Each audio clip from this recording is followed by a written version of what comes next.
Alors, Domaine d'Escos, c'est une propriété familiale. C'est quelque chose donc, qui appartient à la famille depuis 5, 6, 7 générations, enfin, depuis sans doute bien longtemps. Donc on est à Sainte-Croix, c'est à mi-chemin entre Albi et Cordes et c'est à l'est de l'aire d'appellation contrôlée Gaillac. Voilà, donc c'est un domaine viticole qui fait aujourd'hui 50 hectares de vignes. Et c'est donc en rouge, on produit toute la gamme des vins de Gaillac, donc un rouge primeur, un rouge de garde avec plusieurs cuvées, des rosés. Et ensuite, avec les cépages blancs, on produit des vins blancs secs, des vins blancs doux et des effervescents en méthode ancestrale. Je crois que ce que les gens viennent chercher chez nous, c'est la régularité.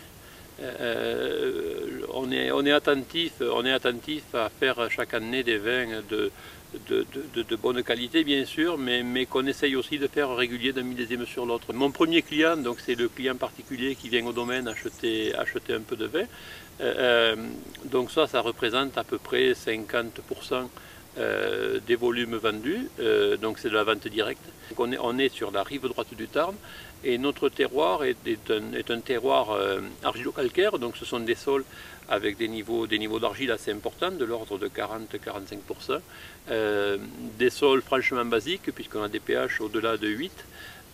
Donc ces sols-là, ce sont des sols qui ont des sols relativement froids, donc qui mettent un certain temps à se réchauffer au printemps. Donc c'est quelque chose qui était un inconvénient il y a 30 ou 40 ans, qui aujourd'hui devient plutôt un avantage parce qu'on est avec un souci permanent du réchauffement climatique. Et aujourd'hui, avoir un terroir un peu plus frais devient un avantage. La qualité d'un vin, c'est un ensemble c'est un peu comme une chaîne.